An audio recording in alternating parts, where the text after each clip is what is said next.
कई लोग आज चिल्ला रहे हैं, रो रहे हैं, भीख मांग रहे हैं, बहुत कुछ कर रहे हैं, मगर अंधकार का जो प्रभाव है उनके जीवन में वो आज भी वैसा ही है। क्यों? क्योंकि उन्होंने उस प्रकाशन को, उस प्रकाश को अपने जीवन में आने नहीं दिया। आज आपको सबसे ज्यादा जिस चीज की जरूरत है वो है परमेश्वर के वचन का प्रकाशन। और मैं आपको बता रहा हूं, अगर वचन का प्रकाशन आपको आ गया तो आप परमेश्वर से गिड़गिड़ाना बंद कर दो। मैं चाहता हूं हम ईसाई धर्म से भी बाहर आकर उस घनिष्ठ रिश्ते में चले जाएं जहां हम पिता को जान सकें। आमीन, हालेलुया। कि हम जैसे आप और सबसे बातें करते हो, जैसे आप परमेश्वर के पास जाओ, जब आप प्रार्थना करो, जो आपके दिल में है वो इंप्रेस नहीं होता बड़ी बात। अरे आपके मन में उठने बैठने वाले हर विचार को जानता है। क्या हम उससे बोलेंगे अरे प्रभु जी आपने ये कर दिया होगा, कहता अरे वैसे बात कर जैसे बात करता है। इमेजिन आपके पापा आपको देख रहे हैं बाहर, आप दोस्तों से बात करो, फिर आप आपके बच्चे अरे पापा जल विभाग के इंजीनियर। आपके पापा बोलेंगे क्या हो गया भाई? मेरे पास वैसे आ जैसा तू है, जैसा है वैसे आ, जो दिल में है वो बोल। ये सच्ची प्रार्थना है। सच्ची प्रार्थना यहां से नहीं आती, यहां से आती है। आमीन। उतनी पावरफुल वो प्रार्थना है जो यहां से आती है। कोई स्क्रिप्ट की जरूरत नहीं है। एक बच्चा जैसे अपने पिता के पास जाता है, आमीन। बाइबल कहती है मूसा ने एक दास की तरह परमेश्वर की सेवा करी, मगर यीशु मसीह ने एक पुत्र की तरह सेवा करी। आपको चुनना है कि आप एक दास की तरह, एक नौकर की तरह सेवा करोगे या एक पुत्र की तरह। हाँ, हम सेवा करते हैं परमेश्वर की, परमेश्वर के दास कहलाते हैं, मगर हम दास हैं, मगर उससे पहले हम पुत्र हैं। हम पुत्र की तरह सेवा करते हैं। और एक पुत्र, जानते हैं पुत्र के पास क्या होता है? हियाव होता है। क्या होता है एक पुत्र के पास? हियाव होता है, क्योंकि वो जानता है मैं परमेश्वर का बेटा और बेटी हूं। क्या आप परमेश्वर के बेटे और बेटी हैं? एक बार मैं प्रार्थना कर रहा था इब्राहिम की तरह। मैंने प्रभु से एक सवाल पूछा। मैंने कहा प्रभु एक और सवाल आपसे पूछना, प्रभु बुरा मत मानना, पर प्रभु एक और, प्रभु एक और। प्रभु ने कहा तू क्यों इब्राहिम की तरह मुझसे बात कर रहा है?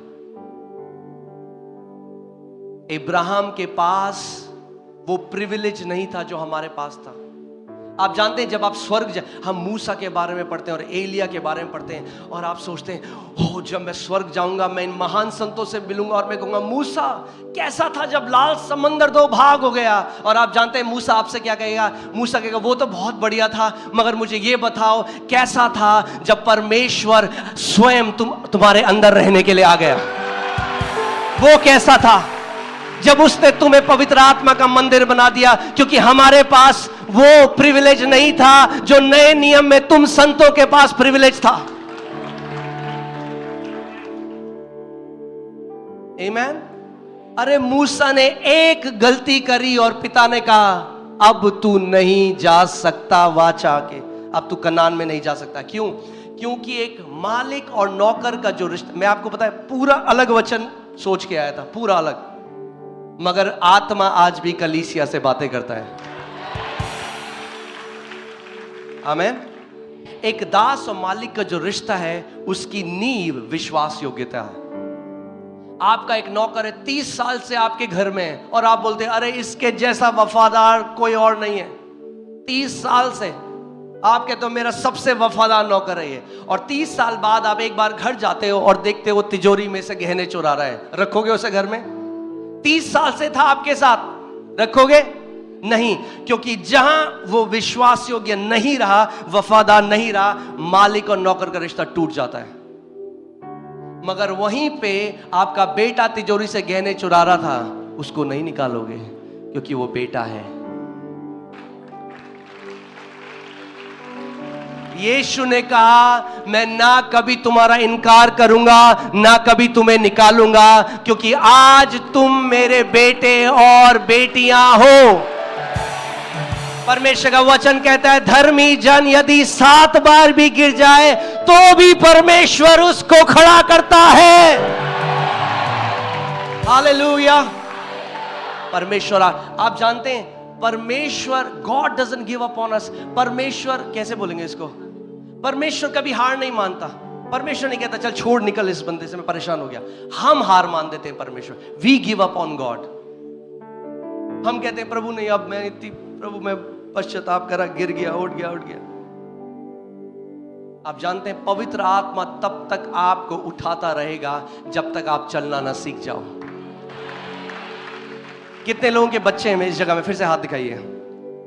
जब आपका बच्चा पैदा हुआ, हाँ, जब आपका बच्चा पैदा हुआ, आपने ऐसे कहा अच्छा चल उठ चल, बोलता है कोई? नहीं, क्योंकि हमें पता है नया जन्म हुआ बच्चा चल नहीं सकता अपने आप, उसको 1 साल लगेगा। मगर क्या होता है, कोई कलीसिया में आया पहली बार, उसने मैं प्रभु में विश्वास करता हूं, हम कहते चल अब बिल्कुल परफेक्ट चल। अरे ये देखो कैसे कपड़े पहन रहा है, अरे देखो ये कैसे बोल रहा है। अरे उसको आने दो मसीह में, उसको बढ़ने दो। मसीह जो उसके अंदर है उसको बढ़ने दो, वो पवित्रता में भी चलेगा, उसकी भाषा भी बदलेगी, सब कुछ बदलेगा जैसे मसीह उसके अंदर बढ़ता है। हम मौका नहीं देते। जो हमारा बच्चा है हम उसको तो पूरा मौका, वो चलना सीखता है, कहते हम नहीं कहते ए! हम कहते हमारे बच्चे ने आज, हम माँ कहती है वो पापा ऑफिस है, आपको पता है आज उसने पहला कदम रखा। हम इतने खुश रहते हैं। जब आप प्रभु में आए, एक व्यक्ति प्रभु में शराब पीता था, सिगरेट पीता था, व्यभिचार में था, अब प्रभु में आ गया। 3 महीने चलने लगा, 1 कदम लिया। परमेश्वर पिता कहता है मेरे बेटे ने पहला कदम ले लिया। वो पहला कदम ले लिया, फिर लड़क गिरता है, फिर परमेश्वर उठाता है, कहता है चल। जब पवित्र आत्मा जब तक आपको यीशु की तरह ना चलना ना सिखा दे, वो आप पर गिव अप नहीं करेगा। कहीं पे गिर गए आप, प्रभु की उपस्थिति में जाओ, पश्चाताप करो, बोलो प्रभु दोबारा उठो, दोबारा चलो, उठो चलो, उठो और चलो। कितने लोग स्कूल गए हैं यहाँ पे? अगर आप स्कूल गए हैं, कितने लोगों ने शर्ट पे स्याही खाना गिराया है कभी? क्या किया आपकी माँ ने? निकाल दिया घर से बाहर। अगले दिन बोला शर्ट दूंगी नहीं, चल ऐसी जा। फिर शर्ट धोई। आपकी माँ, आपके पिता को पता था ये फिर स्याही लगाएगा, फिर गंदा दाग लगाएगा, फिर उन्होंने धोया, फिर शर्ट धोई, फिर उन्हें पता था फिर अगले दिन स्याही लगा के आए, गंदी करके आए, फिर धोई। क्यों? वो जानते थे ये बढ़ रहा है। और एक दिन ऐसा आया जब आपने अपने कपड़ों में दाग लगाना बंद कर दिया। वैसे ही परमेश्वर पेशेंट है, उसमें धीरज है। वो जानता है मेरा बेटा अब मेरे राज्य में आ गया है, चलना सीख रहा है। आज भी धार्मिकता के वस्त्र को गंदा करता है, मगर मैं लहू से धोता रहूंगा। जब एक समय ऐसा आता है वो सयाना हो जाएगा और पाप उसके ऊपर प्रभुता नहीं करेगा। आमीन। इसीलिए आपको केवल एक चीज करनी है, आपको परमेश्वर के राज्य में बढ़ना है। बोलो मुझे बढ़ना है। परमेश्वर के डील डॉल में यीशु की तरह चलना सीखना है। हालेलुया। परमेश्वर आप पर गिव अप नहीं करेगा। वो एक पिता है, प्यार करने वाला पिता है, प्रेम रखने वाला पिता है। हाँ, जहां पे डांट लगानी है डांट भी लगाएगा एक पिता की तरह, मगर छोड़ेगा नहीं कभी आपको। आमीन। सो कोई पिता को नहीं जानता जब तक यीशु मसीह आप पर पिता को प्रकट ना करे। आप एक धर्म में रहोगे, आप एक धर्म में रहोगे, आप पिता को नहीं जान सकते। कितने मसीह हैं आज जो पिता को नहीं जानते? वो एक धर्म में, रीति रिवाजों में। हमें पिता को जानना बहुत। आप जानते हैं यीशु मसीह ने क्या कहा? मनुष्य के रीति रिवाजों ने परमेश्वर के वचन को निकम्मा कर दिया है। मनुष्य के रीति रिवाजों, the traditions of man has made the word of God of non effect. इसका इफेक्ट खत्म हो गया, इसका जो प्रभाव होना चाहिए हमारे जीवन में वो खत्म हो गया। ट्रेडिशंस की वजह से, रीति रिवाजों की वजह से, क्योंकि हमने रीति रिवाजों को परमेश्वर के वचन के ऊपर रख दिया।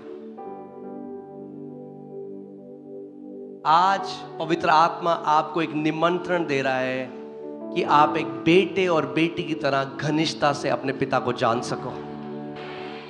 आपकी प्रार्थनाएं बदल जाएंगी, आपका सोचना बदल जाएगा, आपका बोलना बदल जाएगा, आपके अंदर एक हियाव आ जाएगा। आप दुष्ट आत्माओं से डरना छोड़ दोगे, आप बीमारियों से डरना छोड़ दोगे, क्योंकि आप जान जाओगे कि मेरा बाप कौन है। आपने देखा है जो पॉलिटिशियन होते हैं या बड़े बड़े व्यापारी होते हैं, उनके बेटे का एक डायलॉग होता है, जानता है मेरा बाप कौन है? हाँ, एकदम चौड़े में चलते हो, है कि नहीं? क्योंकि उन्हें पता है उनका बाप कौन है। वो उनके अंदर एक कॉन्फिडेंस देता है, कहता है अरे भाई मेरा बाप ये है। मसीहों को पता ही नहीं उनका बाप क्यों, इसलिए डर डर के रहते हैं। अरे जानो तुम्हारा बाप कौन है। आमीन। स्वर्ग और पृथ्वी को बनाने वाला वो महान परमेश्वर। आप सोच सकते हैं हम लोग कितने धन्य, कितने ब्लेस्ड हैं कि जिसने इस पूरे ब्रह्मांड को बनाया, इस पूरी दुनिया को बनाया, इस पूरी कायनात को। वो खुदा कहता है ये मेरा बेटा है, ये मेरी बेटी है, और हमारा नाम आज जीवन की पुस्तक में लिखा गया है। आमीन। जब चेले आए दुष्ट आत्माएं निकाल के तो बहुत खुश हो गए, वाह वाह वाह। जिसने कहा बहुत अच्छा है, मगर इसीलिए खुश मत हो कि दुष्ट आत्माएं तुम्हारी बात मानती हैं। इसीलिए आनंदित हो जाओ, प्रफुल्लित हो जाओ, रिजॉइस करो, क्योंकि तुम्हारा नाम जीवन की पुस्तक में लिखा गया है। बोलो मेरा नाम जीवन की पुस्तक में लिखा है। आप जानते हो इसकी कीमत क्या है? अभी हम नहीं जानेंगे। अडानी अंबानी के पास वो प्रिविलेज नहीं है जो हमारे पास है। अडानी और अंबानी अपनी पूरी जायदाद देकर भी अपना नाम उसमें नहीं लिखा सकते। आमीन। आपका और मेरा नाम उस पुस्तक में लिखा। एक मिनट के लिए अपने हाथों को खड़ा करो और प्रभु को धन्यवाद दो कि प्रभु मेरा नाम जीवन की पुस्तक में लिखा। कम ऑन, आत्मा और सच्चाई से उसको बोलो, प्रभु धन्यवाद, मेरा नाम तूने अपने जीवन की पुस्तक में लिखा है। प्रभु प्रभु इससे बड़ा और कोई मेरे लिए कारण नहीं कि प्रभु मैं आनंदित हो सकूं। प्रभु तेरा धन्यवाद कि अनुग्रह से तूने मुझे चुन लिया। अपनी महान दया तूने मेरे और मेरे परिवार के ऊपर दिखाई परमेश्वर। और प्रभु जब ये शरीर मिट्टी में भी मिल जाएगा तो भी परमेश्वर मैं तेरे साथ सदा सर्वदा रहूंगा। परमेश्वर धन्यवाद दो, से धन्यवाद दो। जहां कहीं आप हो, वो आपका पिता है, आपका अब्बा है, आपका पापा है।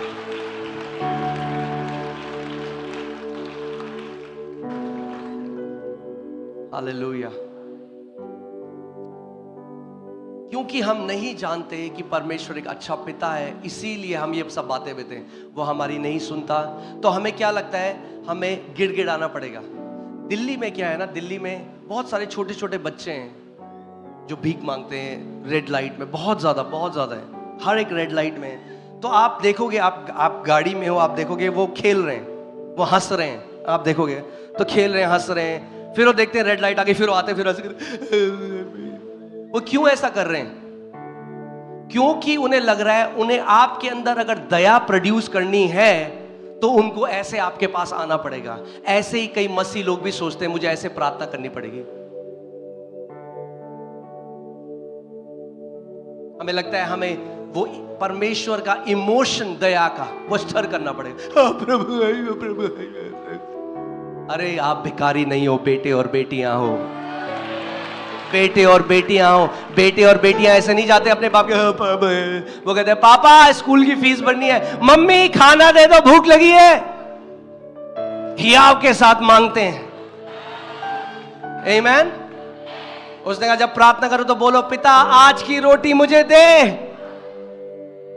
और आप जब उसको मूल शब्द में लिखेंगे, वहां लिखा है एक जो बच्चा है वो डिमांड करता है। क्या करता है? डिमांड करता है, क्योंकि वो पता है वो बच्चा है। और आप जानते हैं रोटी, यीशु मसीह ने कहा चंगाई मेरे बच्चों की रोटी है। आप डिमांड कर सकते हो अपनी चंगाई परमेश्वर से। आमीन। कितने लोग समझ रहे हैं मेरी बात को?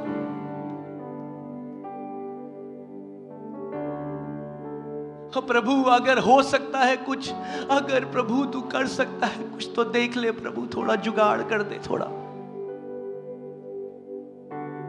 यीशु ने कहा हे पिता मैं तेरा धन्यवाद करता हूं कि तू हमेशा मेरी सुनता है। यह है एक बेटे की प्रार्थना।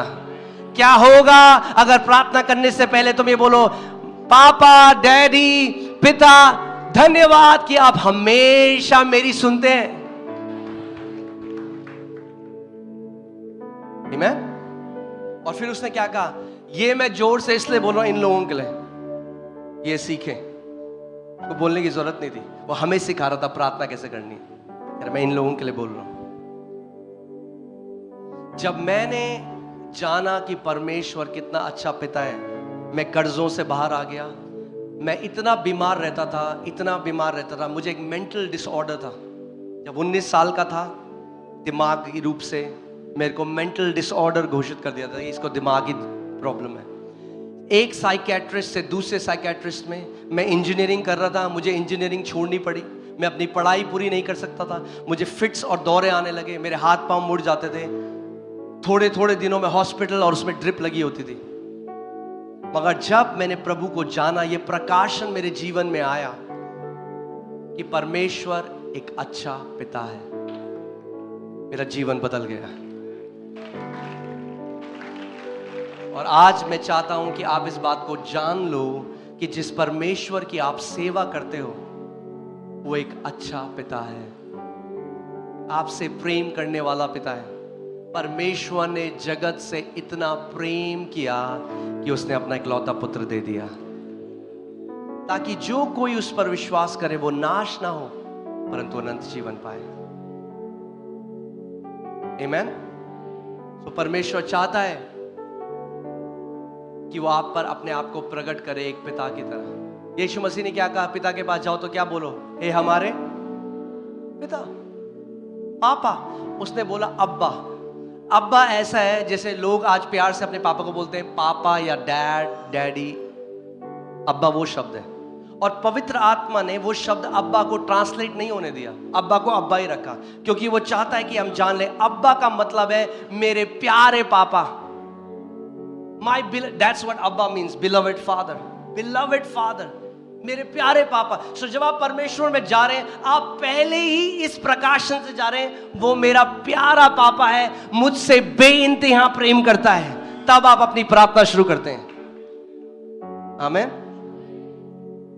वो हमारे मांगने से पहले देने वाला परमेश्वर है। जिस दिन आप इस बात को जान गए, आप जब परमेश्वर ने मुझे प्रकाशन दिया, मैं आज आपको सच बता रहा हूं, कितने साल हो गए मैंने परमेश्वर से गिड़गिड़ाना और किसी चीज को बार बार मांगना बंद कर दिया है। क्योंकि परमेश्वर ने अपने वचन में हमारे लिए, आप जानते हैं, 8000 प्रतिज्ञाएं परमेश्वर ने, और डायरेक्टली जो हमसे प्रतिज्ञाएं 6000 से ज्यादा प्रतिज्ञाएं परमेश्वर ने आपके लिए दी हैं। अब मैं आपको एक उदाहरण देता हूं। आपको 10 लाख की जरूरत है, हाँ 10 लाख की जरूरत है आपको, बहुत इमरजेंसी है। ये सोचिए कि कोई बीमार है, कुछ जो भी है, बहुत इमरजेंसी है, और आप सारे अपने दोस्तों को, रिश्तेदारों को बोल रहे हो, तो आप कैसे बोलोगे? आप क्या हियाव से मांग सकते हो 10 लाख? आप कैसे करोगे? आप रिक्वेस्ट करोगे, आप बोलोगे प्लीज, आप अपना केस स्ट्रॉन्ग करोगे, आप बोलोगे प्लीज मुझे बहुत जरूरत है, मैं थोड़े टाइम में दे दूंगा, प्लीज दे दो। हाँ, हो सकता है वो दे, हो सकता है वो ना दे। दूसरा है, आपका कोई दोस्त या भाई कोई भी आपको फोन करके बोले मेरे मन में आया मैं आपको 10 लाख रुपए देना चाहता हूं, सो मंडे को प्लीज आप मुझे मिलना, मैं रायपुर आ रहा हूं, मैं 10 लाख रुपए लेके, कि आप मुझे बस फोन कर देना तो मैं आपको 10 लाख दे दूंगा। अब आपको गिड़गिड़ाने की जरूरत है? हाँ, अब आपको उसको याद, रिमाइंड कराने की जरूरत है। परमेश्वर कहता है मुझे रिमाइंड करा, मेरे वचन में जो लिखा है मुझे, इसलिए नहीं कि वो भूल जाता है। रिमाइंड करा को क्या बोलेंगे? मुझे याद दिला, इसलिए नहीं कि वो भूल जाता है, मगर वो चाहता है कि आप उन प्रतिज्ञाओं को पकड़ लो। वो चाहता है आप उसका वचन लेकर उसके पास आओ। पापा आपका वचन कहता है, आपका वचन कहता है, मैं आपके वचन में खड़ा हूं। अगर आप वचन पे खड़े होने वाले मसीह हो गए, आंधी आए, तूफान आए, दुनिया में कुछ भी आए, आप अड़िग हो जाओगे। कोई भी आपको हिला नहीं पाएगा। आमीन। प्रभु यीशु मसीह ने कहा बुद्धिमान है वो व्यक्ति जो मेरे वचनों की नींव पे खड़ा है। आप इमोशन से परमेश्वर के पास प्रभु जी मैं आपको एक बताता हूं क्या हुआ था। हमारी कलीसिया में जब मैं एक यूथ था तो एक प्रभु के दास आए थे पंजाब से, और उन्होंने बोला परमेश्वर का वचन कहता है कि जब तक तेरा तकिया भीग ना जाए आंसुओं से तब तक प्रभु तेरी नहीं सुनेगा। तो मैंने जो आप सुनते हैं वो आपके अंदर एक बिलीफ सिस्टम क्रिएट करता है। सो मैंने कहा प्रार्थना प्रभु सुनेगा नहीं, मुझे रोना पड़ेगा, अब मुझे आंसू बहाने पड़ेंगे। तो मैं और मेरा एक दोस्त था पुनीत, हम लोग रोने की कोशिश करें, अब रोना ही नहीं आ रहा है, आंसू बहाने की कोशिश, आंसू नहीं बह रहे। तो हम लोग, मैं आपको प्रभु के सामने सच कह रहा हूं, मैं किचन में गया, मैंने प्याज काटे, आंसू आए तो मैं दुआ करूं तो दुआ सुनी जाए, क्योंकि परमेश्वर जब तक आंसू ना बहे तब तक दुआ नहीं सहता। अरे वो पुराने नियम में जो संत है उसका प्रकाशन है, क्योंकि वो पिता को नहीं जानता था। नए नियम में लिखा है परमेश्वर केवल एक चीज से प्रसन्न होता है, वो है विश्वास, और विश्वास उसके वचन पे होता है, इमोशंस पे नहीं। आमीन। हाँ, आज हम रोते हैं, मैं परमेश्वर की उपस्थिति में रोता हूं, मगर इसलिए नहीं रोता कि प्रभु कुछ दे दे, इसलिए रोता हूं कि वो कितना भला है। उसकी भलाई हमारे अंदर उन आंसुओं को लेकर आती है, उसकी करुणा हमारे अंदर उन आंसुओं को लेकर आती है। प्लीज मेरे हार्ट को समझिए, मैं ये नहीं कह रहा हूं कि जब आप जेन्युइन रोते हैं, जब आप सच में रोते हैं तो परमेश्वर उसकी परवाह नहीं करता, परवाह करता है। मैं उसकी बात कर रहा हूं जब हम ये सोचते हैं कि मेरे रोने से पिता मेरी प्रार्थना सुन लेगा, मैं उस बिलीफ सिस्टम की बात कर रहा हूं। वो विश्वास से प्रसन्न होने वाला परमेश्वर है। आमीन। अभी तक तो वचन में गया ही नहीं था, शुरू करें वचन।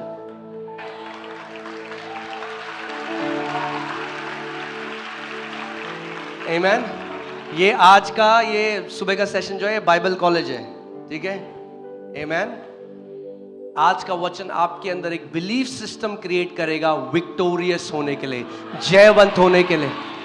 जब ये वचन आपके अंदर जाएगा, आप जानते हैं जो मसीह विश्वास की आत्मा को पकड़ लेते हैं, उनमें और अलग मसीह वो अलग दिखते हैं, उनकी बातें अलग होती हैं। क्यों? क्योंकि विश्वास करने वाले के लोगों के जीवन में प्रमाण होता है। क्या होता है? प्रमाण। हालेलुया, प्रेज द लॉर्ड तो सब कहते हैं, गाने भी सब गाते हैं। यीशु मसीह ने कहा एक फल कैसे पहचाना जाता है, एक पेड़ कैसे पहचाना जाता है? अपने फलों के द्वारा। और ये उसकी इच्छा है कि आप फलों से लदा हुआ एक पेड़ हो। हालेलुया। ओके, आप वचन की तरफ चलते हैं, ठीक है। बस सहमत? अगर आप भजन संहिता 11 का 3 पढ़ दें, भजन संहिता 11 का 3। यदि नींवें ढा दी जाएं, यदि नींवें ढा दी जाएं तो धर्मी क्या कर सकता है? तो धर्मी क्या कर सकता है? मैंने आज आपको क्या बताया? हम लोग, कितने लोग जानते हैं कि आप धर्मी हो? कि जो लोग धर्मी हो अपने हाथ उठाएं। हाँ, अब सुनो फिर से, जितने लोग धर्मी हाथ उठाओ। अब मेरी बात ध्यान से सुनो, या तो आप धर्मी हो या तो आप पापी हो, आप धर्मी पापी नहीं हो। धर्मी पापी जैसी कोई चीज नहीं होती। या तो दिन है या तो रात है, या तो पापी हो या तो धर्मी हो। कई लोग हैं जिनको यीशु मसीह पे आ गए, महाराज भी बात है, ओ प्रभु जी मैं पापी हूं, और सारे स्वर्गदूत स्वर्ग में करते हैं। अरे भैया, धर्मी हो गए तो पापी कैसे हो? अब कितने लोग मेरी बात को समझ रहे हैं? या तो धर्मी हो या तो पापी हो, धर्मी पापी नहीं हो। या तो ब्लेस्ड हो या तो कर्स्ड हो, आशीषित श्रापित नहीं हो। या तो श्रापित हो या तो आशीषित हो, एक चीज हो सकती है राज्य में। आमीन। धर्मी पापी नहीं हो। एक बात बताओ, हम लोगों को क्या बताते हैं कि मनुष्य के अच्छे कर्म कैसे हैं? कैसे हैं? फटे पुराने चिथड़े, यानी अच्छे कर्मों से कोई उद्धार नहीं पा सकता, हम बोलते हैं हम।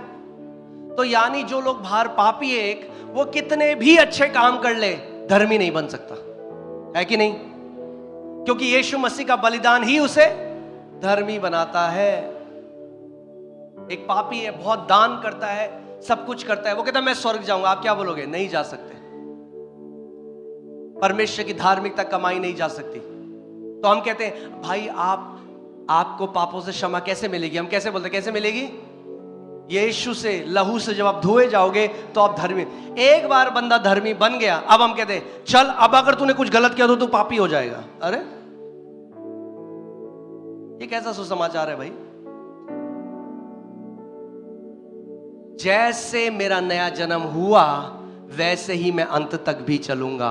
विश्वास से अनुग्रह के द्वारा मेरा नया जन्म हुआ, विश्वास से अनुग्रह के द्वारा मैं स्वर्ग में प्रवेश करूंगा। यीशु का लहू ने मुझे धर्मी बनाया, यीशु का लहू मुझे धर्मी रखता है अंत तक। यीशु के लहू ने, हम लोगों को बोलते हैं यीशु के लहू ने तुम्हें धर्मी बना दिया, अब तुम अपने कर्मों से चलो। वो ऐसा है कि यीशु मसीह ने डाउन पेमेंट दे दी घर की, किस्तें तुम्हें चुकानी पड़ेंगी। किस्तें नहीं चुका पाए तो बैंक आएगा और ले जाएगा घर। अरे डाउन पेमेंट नहीं दिया, उद्धार डाउन पेमेंट नहीं है। उद्धार है, परमेश्वर ने सब कुछ आपके लिए कर दिया। सेत बेत में आपको धर्मी ठहरा दिया। और उसका वचन कहता है जिसको परमेश्वर ने धर्मी कह दिया उस पर कौन दोष लगा सकता है? आमीन। जब परमेश्वर ने धर्मी कह दिया तो बोलो मैं धर्मी हूं। आज के बाद मत करना है पापा, प्रभु मैं पापी हूं, और पिता कह रहे कौन है, मैं तो जानता नहीं उसे।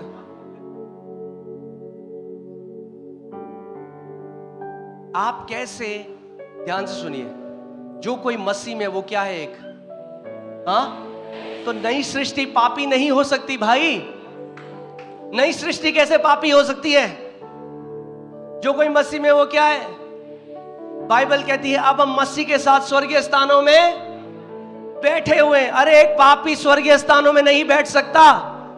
उसका वचन कहता है जो मसीह के साथ एक है उसकी आत्मा के साथ एक हो चुका है। अरे पापी यीशु मसीह के साथ एक नहीं हो सकता। उसका वचन कहता है अब तुम पवित्र आत्मा का मंदिर हो। अरे पापी के अंदर पवित्र आत्मा नहीं रह सकता।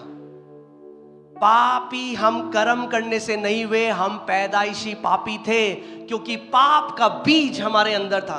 मगर जब यीशु मसीह ने हमें नया जन्म दिया, पहला पत्रस 1:23 में लिखा है अब हमने उसके वचन के अविनाशी बीज से जन्म लिया है। परमेश्वर ने पाप के बीज को नाश कर दिया और अपने अविनाशी बीज से हमें एक नया जन्म दिया है। मैं पापी था मगर अब मैं धर्मी हूं क्योंकि मैं मसीह में हूं।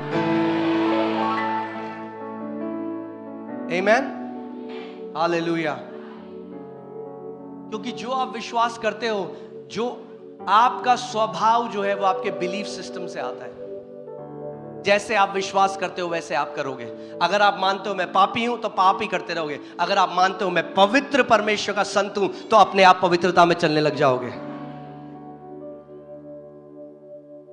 अगर मैं आज अपनी बेटी जो है मेरे 3 बच्चे हैं, सबसे बड़ी बेटी जो है वो 10 साल की है, और मैं अगर अपनी बेटी को बोलूं कि एलियाना तुम लड़का हो, तुम लड़का हो, बचपन से बोले तुम लड़का हो, तुम लड़का हो, तुम लड़का हो, किधर जा रहा है, क्या खा रहा है, अगर ऐसे बोलूं तो थोड़े टाइम में वो क्या करने लग जाएगी? विश्वास करने लग जाएगी कि मैं लड़का हूं। तो लड़कों की तरह कपड़े पहनेगी, लड़कों की तरह व्यवहार करेगी। क्यों? क्योंकि बार बार मैं उसको बोल रहा हूं।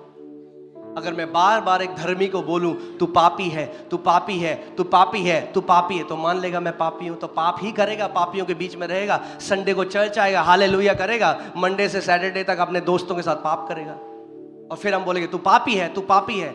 मगर जब हम बोलने लग जाए तू धर्मी है, तू यीशु के लहू से धुला हुआ है, तू एक पवित्र संत है। आप जानते हैं बाइबल में हमारे लिए क्या कहा गया है? पवित्र संत। आप संत हो।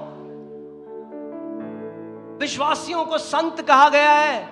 अरे संत बार में नहीं जाते, संत सुट्टा नहीं पीते। जिस दिन जान जाओगे कि कौन हो, पाप आपके ऊपर प्रभुता नहीं कर सकता।